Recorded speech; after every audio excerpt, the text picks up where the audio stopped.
What's up, family, man? It's your boy, Big Baby Green, man, aka Brandon Green. Man, we're back here, and this is my wife. Dr. B. And Hey. right, this is the Green Light for Love. Love. All right. We back here this week, man, to talk to y'all, man. We got some more topics, just digging through our own file cabinet of conversations. The things that we do to better each other. Sometimes that we sit in the living room with just a fireplace on the TV, and we just get these conversations out. We with talking with our friends and our peers and stuff like that. We understood that a lot of those conversations are not as common, or not as easy for everyone to have, or it's not as open or even flowing as we found it to be for us. So a lot of the questions that we do and a lot of the topics that we have are like some things that our friends and people have been like, how do y'all operate with that? Like how do y'all talk about that without there being any emotions or any extra feelings about it or any attitude behind it? Because when people get in love, a lot of those things you can't control what you get pissed off by. A lot of times when you realize you pissed off, the feeling is already settled in. You're already on fire, ready to deal with it. So we go ahead. I would just say it's just a lot of taboo type topics too that people they talk about behind closed doors, but just to have an open space and platform for people, maybe we can dive deeper and they can't. So we're helping them, give them tools along the way. So a few things we're gonna talk about today might be like an extra rich, like untouched topic. Yeah, man, we really want to shout y'all out, man. We really appreciate the love and the support from the first episode dropping, man. We appreciate all the DMs, all the people. Hey, man, y'all hit that one on the head for real, for real. People talking about, man, she got you sounding grown. Right. Like, come on, bro. I've been grown. Stop playing with me. But my wife has made me better. It has let me realize that I don't articulate as much as I used to back in my latter years. And that goes into the comedy scene and just who I was developing to be the front runner of my representation. You know what I'm saying? So with that being said, man, after us thanking y'all for the love and the continued support, man, we'll kick this one off with the first question, or the first topic, however you want to put it. It says, look back at your first experience with love. What was your defining moment that made you realize you were indeed in love? And that's not including this time. That's including times that has nothing to do with us. And this was one of those conversations that we have as friends that we have to like grow and learn about each other. And I don't care who she said she was who she was in love with back then. They like, what's today? So you want to start this one off, or you want me to kick this one off? I can start it. You go ahead and start that one off. You've been running your mouth enough. Yeah, I know, right? Mr. Charisma. So I believe the first tell for me for experience is usually if I think about them before myself. So, and not in a way to erase myself, or more so like the betterment of you, or like just having higher consideration of you. Like once I started doing that, I know the emotions have gotten deeper. And to the point, like for us, I wake up and ask myself, like, okay, what do I need from myself today? And then what action can I do or show that nurtures both of us without putting myself to the wayside and people get caught up in that. Yeah. The second one definitely is if I am comfortable presenting your name to God. So my relationship with God, my journey is very sacred. I cherish it. And that's where I go to be vulnerable, where I go to be honest. So if I'm able to take that stillness away and present your name, call out your name in my sacred conversation with God, then I know it's deeper than surface level. It's not a lust. Because I could just imagine God like, bro, you who? Right. Record scratch. You praying for who? Like, hold on, nah. Let's do a background check real quick. I don't think I'm answering that one, because you might well stop. You might hang that one up. No, but it's really like, I'm not that person that will say, hey, I'm praying for you just like as a passing phrase. Like, no, I pray with intent. Yeah. And it's more so I'll kind of give you an idea what I'm praying for. Like, I'm praying for your peace of mind during this challenging time, or I'm praying that, God gives you calmness in your heart. But I don't tell you the whole prayer. But when I'm praying, I'm at home, like in my prayer closet, like I'm interceding on your behalf. So I'm not forgetting you in that moment. So especially for someone that I'm romantically trying to get to know. Yeah. Like, I'm also praying for, like, what's your purpose? Are you driven? Like, are you whole? Yeah. And dealing with somebody who's saying to somebody, the whole situation is, where are you, like, can I see that notch growing? Yeah. Like, because we all got those little progress bars. And sometimes somebody is halfway through a bar, and it's like they progressing through it. They're like, I see you trying. I see you trying. I got hung up on that same little piece of information. This is what I need somebody to say to me in that moment. And that goes into when I feel like I have grown feelings for somebody, is when I feel like I start directing. I start, hey, if you do this one and do that, you might be able to do this. Hey, if you thinking about making money with me, let's do this. You can do that. You good at that? Let's do this. Yeah. And that's the first, like, inkling of, hey, I might be. It's a teammate. Yeah, like, I might be pursuing something a little bit more than just passing, because once you start building and doing those things with people, again, that goes into that relationship energy of, like, when somebody goes missing, you're not necessarily, like, missing the person, you're missing the energy that you're used to having there. That idea of them, you need that refreshing moment. You need the rejuvenation of them, not necessarily who they are. Yeah. Like you're the comedian. Well, every time you don't want to be the comedian, I just want to be me. Yeah, Brandon is quiet. Mm-hmm. So it's a lot that goes into that question. Were you finished? Yeah. Yeah. Those are the main two things. Yeah, my first, like I said, the first mind is like when I start thinking beyond, like, the surface area of things to do. When I start thinking beyond dates, start thinking beyond going out places, things to do type deal, because I don't have many places to go and do. So I got a few of them that I put in rotation, and then we do them differently in different places, and be like, hey, that's fun, huh? It was different. It was red lights in this one. See, for that one too, if I let you go to Target with me. Oh, yeah. Target is sacred. Target is sacred. My Starbucks and my Target. I actually got told to be quiet in Target before. I had to focus. Like, tell me, hey, can you be quiet? I don't even know what I need. Target tells me what I need when I get there, and I buy it. So you be lit. I've never been told to be quiet, like, in a department store before. I ain't never walked around the store, somebody turn around and go, hey, shh. You made me miss clearance end caps. See? Like, I have to, I have a whole route. I have to do it outside, and I go in the end. Then I do the food, and I come back through beauty. Yeah, and I'm not allowed to, but I have to go. You don't have to go. But if you were like, it's going to be about 2 hours, so. Anywho, so my other sign for knowing when I'm in love is when I have, like, that. Because you can easily mistake it for lust. When you really want to be around somebody that looks good, smell good, y'all match, laugh, and good energy all the time. Sometimes you just fall in love with just that energy. And you don't necessarily know, like, where can I take this person? And that's, yeah, exactly. Like, I don't know if I could take this person to church. I don't know if I could take this person to my family when we playing dominoes and spades and everybody drinking. Like, I don't know if you can handle that. If I don't know that, then I can't say I love you.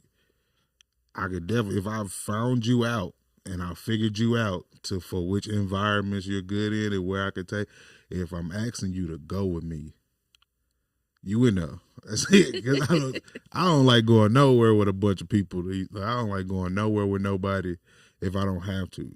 Because I devote myself to that person. If you're with me, you get my attention. Because I don't want you to think that anything else in this room has, like, more pull than you. Okay.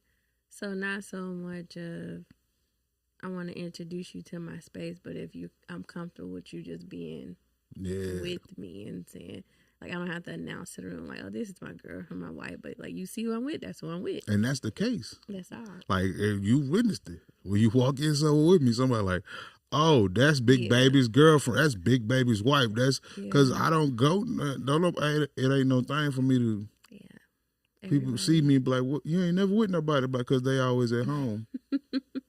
Or they at what they doing because they grown too. Yeah, you're right. Because it was just like the flesh of people come toward me. I'm like, oh, hi, hey. I guess I'm popular. It's just the shock on their face. Like, who are you? what's your name?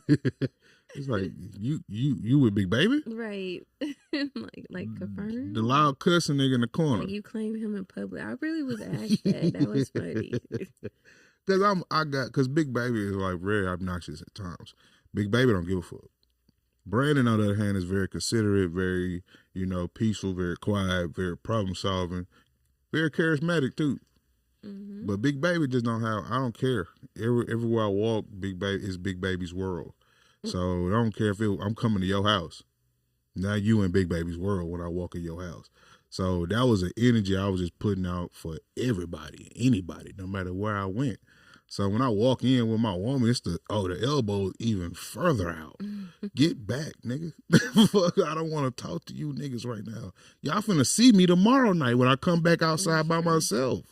Y'all just saw me 2 nights ago. We was on the show together. Just allow you to be in that softer space. The men have soft spaces, I guess. Nah, I don't know if it's called a soft space. No, I don't think that's the right I call it a quiet place. Quiet place. Some place where everybody got to shut the fuck up, including me. Well, that's hard to do. Yeah. Your internal thoughts. See? But, you want to go segue to the next topic? Or? We can go to the next topic. If So you had nothing else to add to it. I don't. I think it was pretty. Okay, I like this next topic. Okay. Because it seems like the questions are getting more and more like to those points where the people who watch and that have commented so far get uncomfortable asking these questions out loud. Yeah. So, like, do you believe that you can have multiple soulmates? You want to answer first? Did you answer the last one first? I did answer the Okay, first I'll one. answer this one first then. I believe you can, and it's like two different it's 2 different ways to say it. Mm-hmm. And if I'm being completely candid about it, I believe there's a form of it to where you've grown to a certain extent, and who you are to believe to be maxed out at that moment, you can fall in love with somebody that is simpatico in that same area at that level you're in. Yeah. Because you see your level, and then you see your level in them, and you think we're meant to be together because we have the same foundation. We got the same problems. We got the same travel, same scars. Yeah. And then you get together, and then you grow. You continue to grow, but that person stops. So now you have to redevelop a new soulmate. Oh, does that person unbecome the soulmate? Or would it be 2 different ones? So I think that person unbecomes a soulmate, and then you search another one. So, Okay. because your soul grows with you, Right. is what I believe. Right. Your soul grows with you and your own, like your flesh knowledge. So your soul can only yearn and grow for something that it knows how to explain. Like you can yearn, like when you're in church, you can yearn for that forgiveness, that sovereignty of being in the presence of the Lord. But if you don't know what to call it, you just sitting there yearning and uncomfortable and busting at the seams for something you don't know that you're waiting to release. A key, I am praising, or I am worshiping, I am, what is it? I am on my face. It's different words for it. They'll come to me. Yeah. But it's certain levels to it. The other way to it is I feel like that there's only so many different models. What you mean models? Like different combinations of what we look for in soulmates. Okay.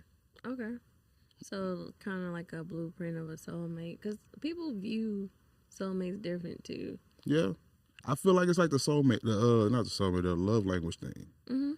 Like we have the ones that we say out loud, but we feel like there's more than that. There's more than that. Yeah. There's more than that, and that's how I feel about the soulmate thing. Like there's a certain few like categories and words that we know.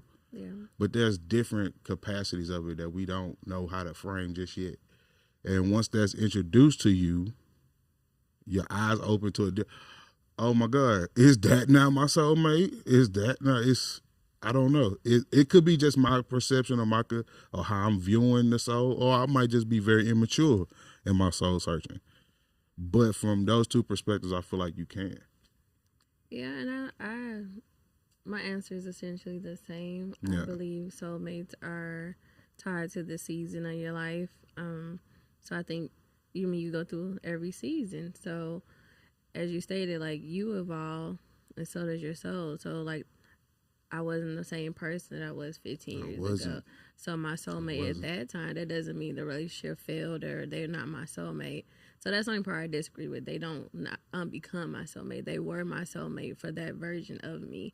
When that version of me died, we no longer matched. Like I had different wounds back then. Yeah. I had different desires and ambitions back then. I achieved different things back then. Yeah. So that matched. Different values back then. And so that's essentially when people say like, oh, this relationship no longer serves you or that serves you. It's not really about the service of it. It's just that your spirit, your knowledge, everything grows and evolves and it doesn't match up. If that person, which naturally they're not supposed to evolve in the same time, you know, God has us on our own different pathways and journeys. Like I've had friendships from 3rd grade that are no longer, and that doesn't make, you know, them a bad person. They didn't become my enemy. It's just we grew apart. Another part of that too is people tie love with ownership, and I don't own anyone. I don't own your heart. I can't control. Right. Your life experience. I'm experiencing you. Yes. And I'm at a different stage, just like you're a different stage. So the experience is great. Just like people in our past, their experience with other people is great. That wasn't our experience, right? And it's just everybody has that fear, and I don't let, you know, fear be in the driver's seat of what is beautiful right now, because at some point it'll end, and it's not necessarily like, okay, it might end 15 years from now, it might end 40 years. I might pass, you might pass, we might break away. So why constantly be in that fear of, well, this my soulmate, this mine, I own him. Yeah. I'm going to just drive. Like, no, I'm just going to be in bliss right now because I'm enjoying the beautiful moment, and I'll have that moment. And I want to be sure not to like confuse, like, I don't want to make the soulmate thing too carnal. Yeah. With some of the things that we're saying, because it's teetering on it's borderline too carnal too, because the change is what I'm saying, because the growth of us is the flesh thing. Mm-hmm. A lot of times our love goes beyond the flesh because of the way we are considerate for each other, the things that we're patient with each other on. Yeah. No matter what mud you walking in, I'm holding your hand through it. So, and that goes beyond what we like, where we are in life. Mm-hmm. That goes beyond like what we can do for each other in life. You can't put a monetary value on that. Yeah. Somebody sitting in a room with you when you're crying, somebody, stuff like that. Like that part of your soulmate is just I want to say it's just the deepness of the connection between you and that person. Is your flesh in the way of that connection? Is your flesh like, because that's when I'm unfolding mid-conversation is what I'm hearing myself say, and how it's all compiling is that sometimes we are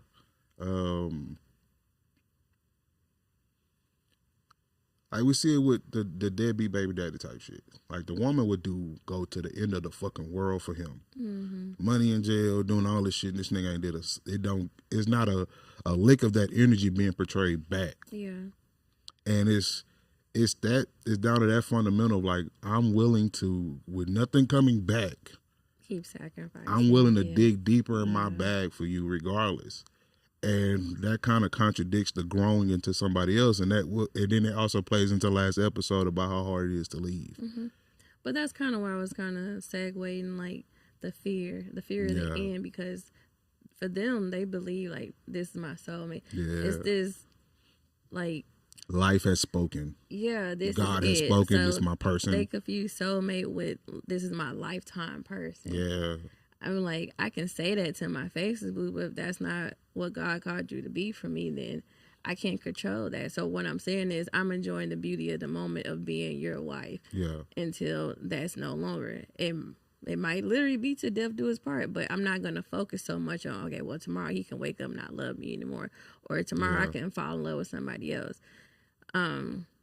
It's not that operation. That's what I mean about the ownership. Yeah. So people get caught up into, I gotta do everything to make sure she stay or he stay, or make sure like I'm the ride. Oh, I just can't be by myself. Yeah, or I cannot be by myself. People are willing to dig in that bag deep to just not. It don't even matter who's sitting over there. Just not to be. Just you to cool. Be. You don't hit me in the face. Right. And that's it, bro. Just please don't leave me by myself.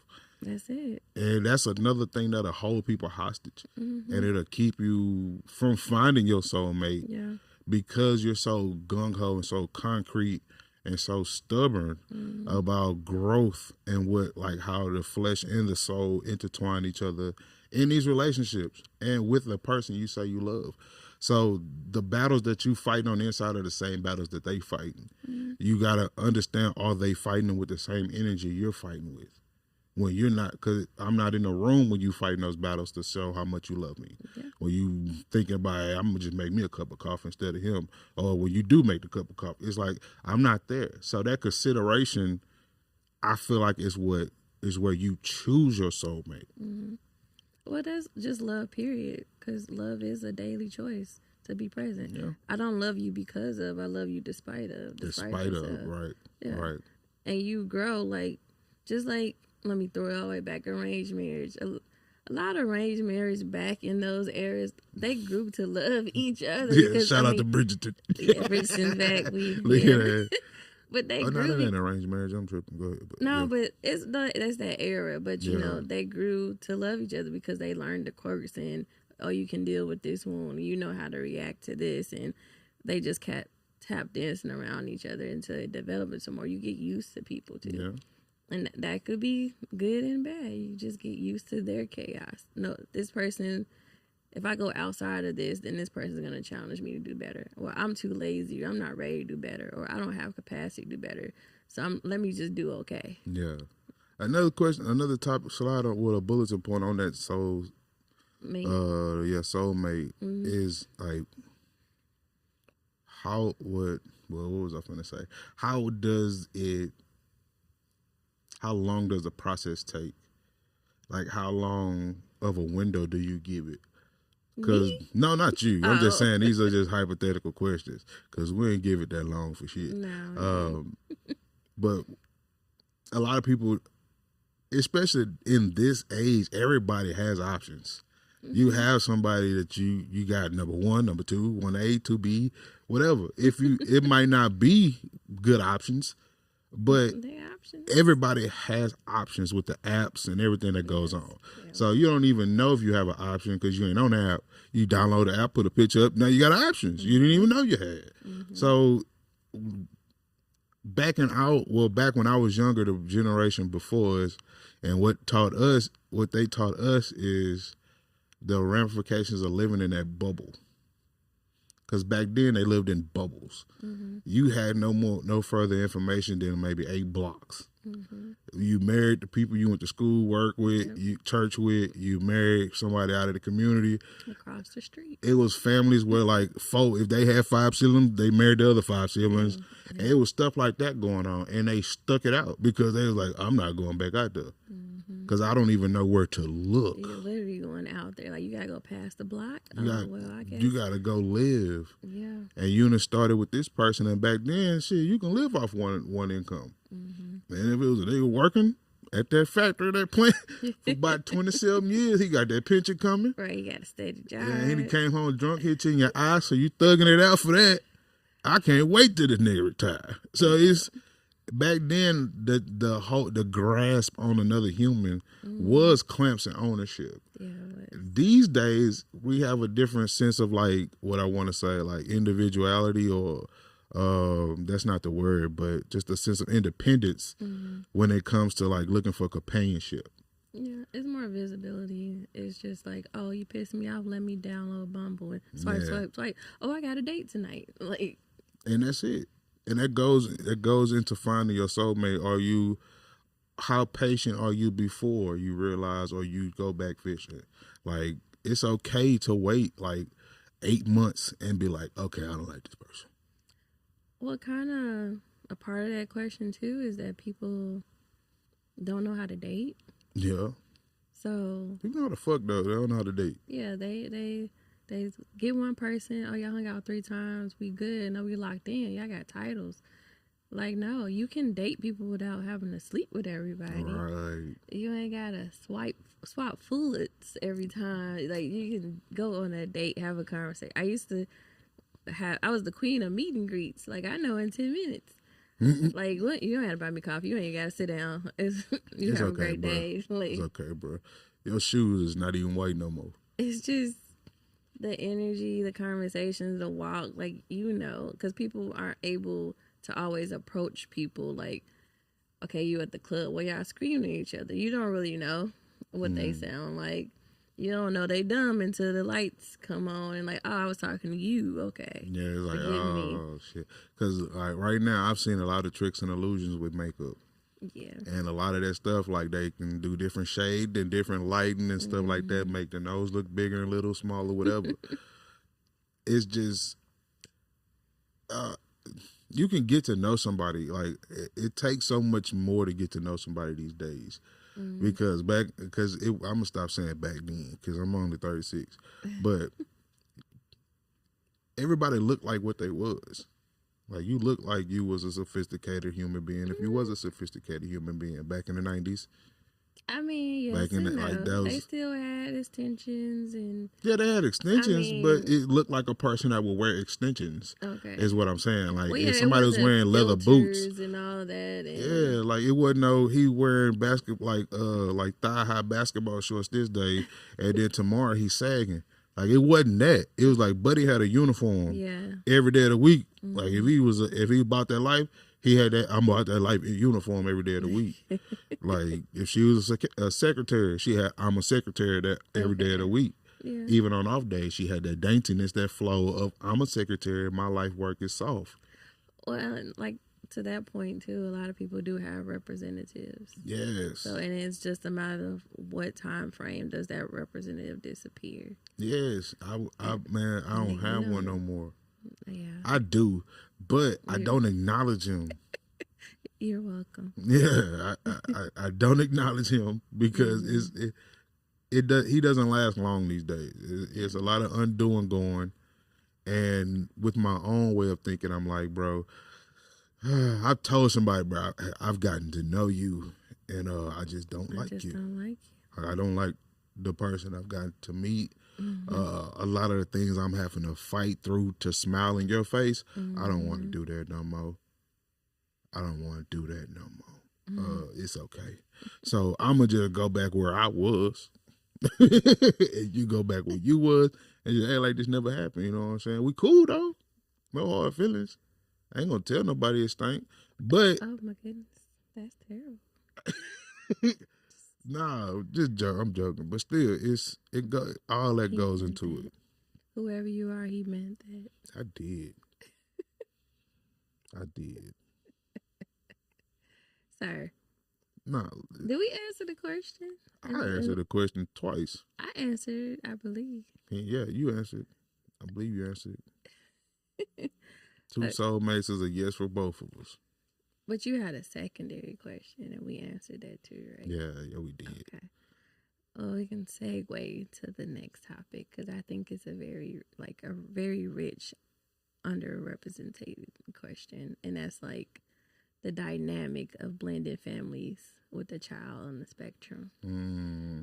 Hey, I can tell y'all right now. Me and my guy, having a child that's on the spectrum, first off, it sounds a lot scarier than it is. But it's not. But it's not. Especially when you just realize the fundamentals of like what's going on in his head. So you have a son. Carter, he'll be 9 soon, but he is autistic. Yeah. But it's on the lower end of the spectrum. It's more like a sensory disorder now, but he's highly intelligent. He is very intelligent. Very manipulative too. But it's a conversation that I have other moms, and we just kind of all powwow. But I don't think people really get on the platform and talk about the challenges that is just dating along with kids on the spectrum. It's a lot. Yeah, it's scary. So. Yeah. especially because when I know me, I raised kids my whole life. I was an uncle at 4 years old. So I've been around children in big households, loud households my whole life. So getting around a child that's loud too and don't know he loud Mm-hmm. and he's just enjoying life is never with. I'm never mad at someone for something they don't know. Like if you just don't know, I'm not mad at you. I'll just be the person to tell you. Mm-hmm. It's okay. And with Carter, it's a lot of that. He doesn't know that he's out of line and doing too much and too loud for public and smacking too loud and like at dinner and we had Fogo the child. He chewing on it. And it's like understanding, teaching them those manners, table manners, getting them to be a gentleman too. Teaching them the same thing I'm teaching the other children, like wear your undershirt, your buttons up, or your shoes tied. Mm-hmm. Why you smell like that? Did you comb your hair? Why you comb your hair? And I could tell you, Carter is like one of my best friends. I will go to war with you behind Carter. Don't play with me. And it's just a lot of things. Like for me, when I became single, dating while having a kid on the spectrum, first of all, the spontaneity is dead. It's out the window. Yeah, you like I don't trust everyone with my kid. I am a true mama bear from the end out. Like, don't play with me when it comes to my kid because it will go down. I don't care who you are. But especially when my kid can't totally verbalize everything that happens with him. Yeah.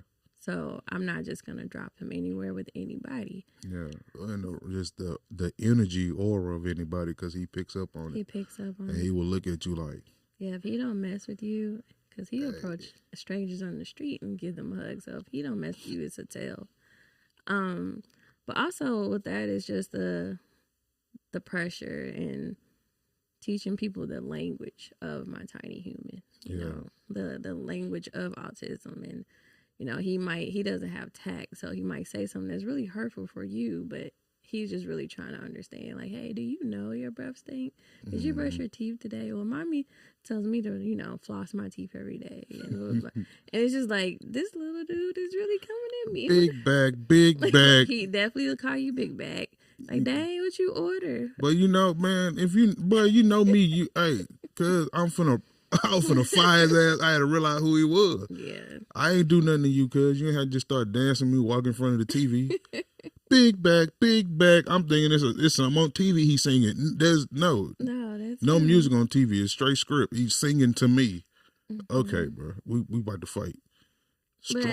But I think where we thrive is because we took our time. We planned out our integration so well. Mm-hmm. So as a blended family, like once we understood that we were dating with the intent to marry, you were around for 3 months. They didn't even know, like, there was no presence of you. Your stuff wasn't visible, and, keys, nothing. It's just like, but then they met you, and then he clung to you to the point, like, you're a safe space for him. Yeah. Like, it's some things he acts just for you, or he's like, I know I'm going to wait until my bonus egg is home. Like, I want to talk to him. I want to spend time with him. So I think it's a scary situation, but if people educate themselves and take time to, like, really learn the kid, not because I don't define the diagnosis. Right, I don't define him by his diagnosis, his disorder. Like, we have our little, like, autism, speaks and supports stuff. Of course, we're part of the community, but that's not his identity. That's not, I'm raising him to be, Carter, the autism guy. No, you're just Carter. And that's another challenge I had to face, dating guys. And it's like, what's the right time to mention that? Because I don't identify my kid by his disorder. But at some point, I feel like I have to disclose that, like, hey, my kid is this, and this. And then how they receive that is a sure tell. Yeah. Like, so if you're not ready to date someone who has these challenges, where I'm burnt out, or I'm having a rough day because my kid had a rough day, and it's about you, or it's like, I don't want to be a bonus parent to somebody who's considered, special needs, then thank you for letting me know. Yeah. But if I'm so far into where I think you're my soulmate, that's crushing, right? Yeah. For that to be the plug. For that to be the make or break. Like, yeah. oh, I love you, but no, I can't love your child. Then you don't. Nah. So I typically tell people right out the gate, like, hey, this is the parts of my life that I want you to be aware of before we even get to a point of there's, depth of emotions, right? And it comes with maturity. It comes with having that fatherhood and consideration in you. Because just dealing with Carter it was a tango at first, and learning what his pressures were, what his points were, his ticks, because he'll blow up and he'll get loud. Do you remember experiencing his first meltdown? Like, what was going through your head? I get quiet. In any situation of chaos, I get quiet because I'm reading everything at this point. Because if I keep moving, I don't know if I'm gonna make the situation worse. So let me just stop, let the situation develop and be chaotic in this moment. I just gotta sit and let me gauge and see what's going on. Is this gonna escalate? And it was a point to where he didn't even know what was wrong with him. It was one of those. It was like, "What's going on, Carter?" I don't know. It was one of them, and it was my first one. It was like, "What you mean you don't know? You angry?" So I'm not angry. Well, you're crying, your fingers, your hands, fists are balled up, you're screaming, and you're not angry? No, I'm not angry. Well, give me a hug then. And that it was just, I didn't even think about it. It was just came out. Hey, give me a hug then. And that was his release. Yeah, he just needed his nervous system reset. He needed to feel that weight on him. That's it. So you were his personal weight blanket. That was crazy for him. Like, he hugged me, face full of tears. By the time he let me go, he was cool. Done.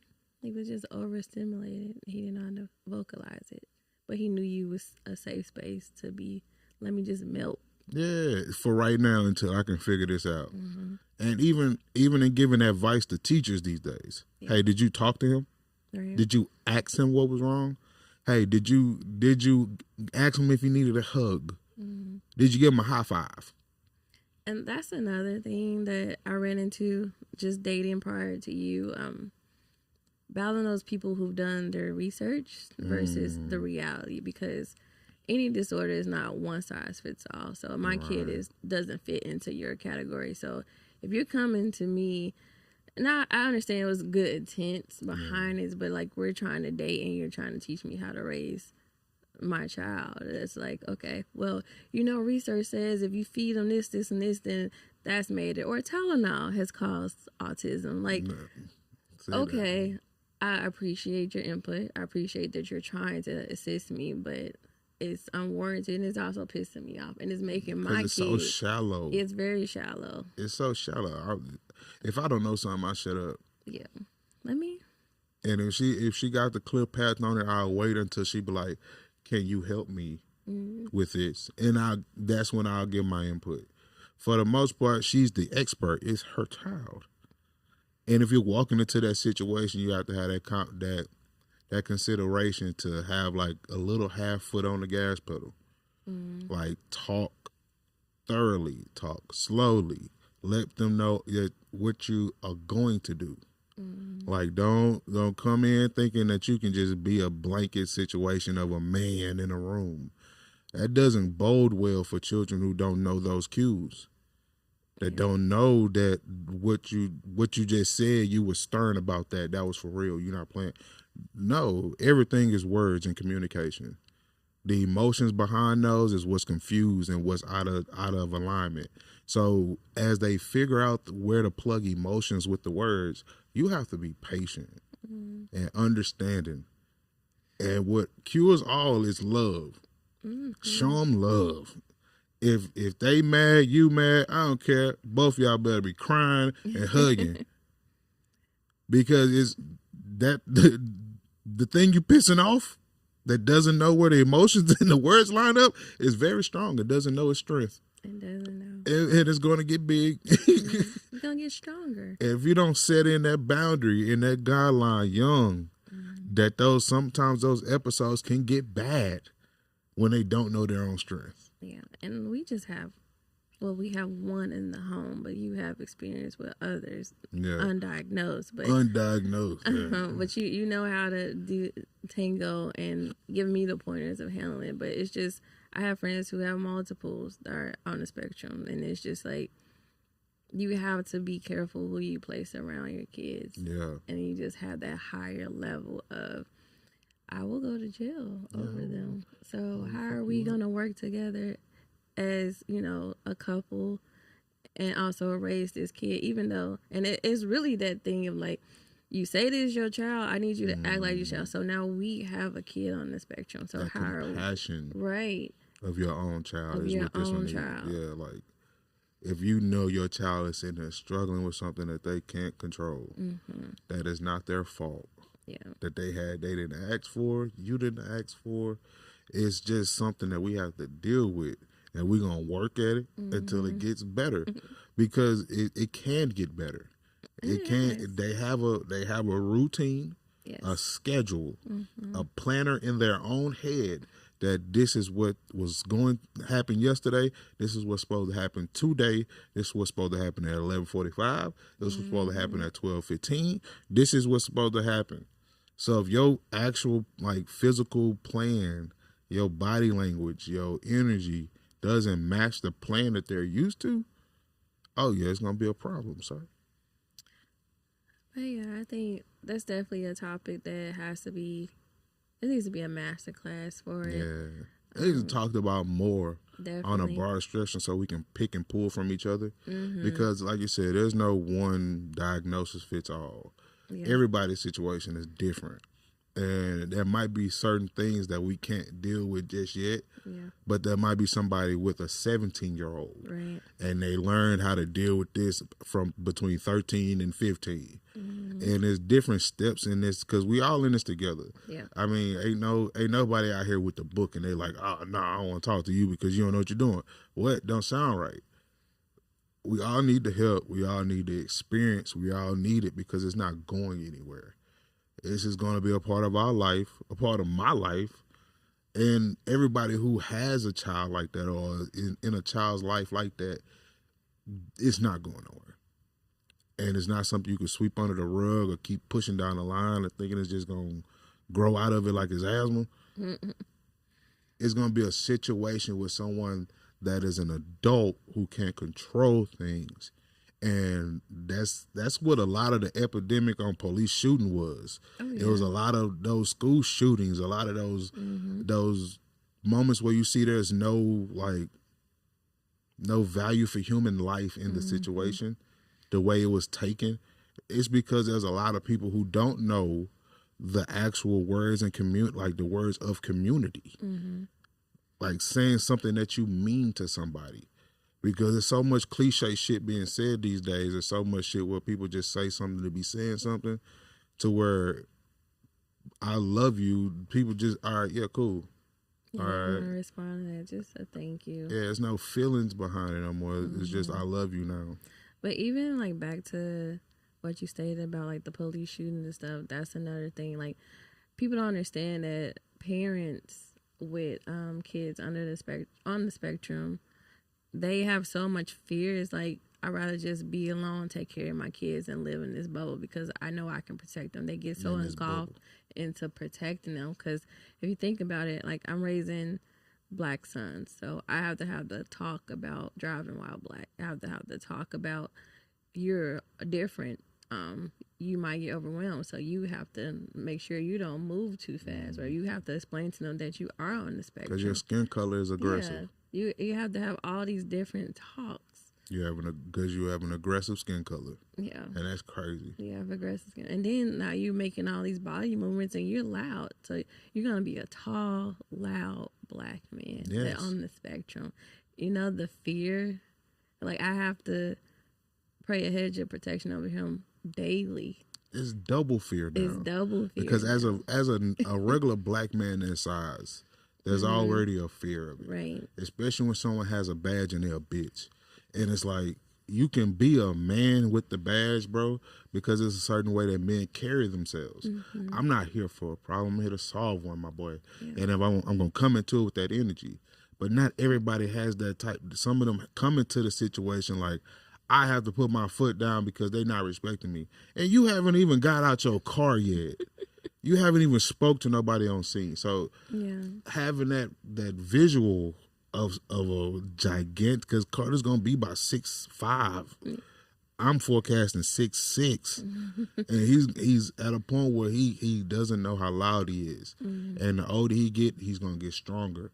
And there are gonna be people that just look at him and just instantly see fear. Yeah, they don't want to talk, they don't want to deal, they don't want to work through it because he's so big, and it's like breaking that into him now, talking to him, give me a hug. I don't care if you is 6'9", you're going to be hugging a 5'9" bonus dad. Right, come here. What the hell you got going on? Give me my damn monocles.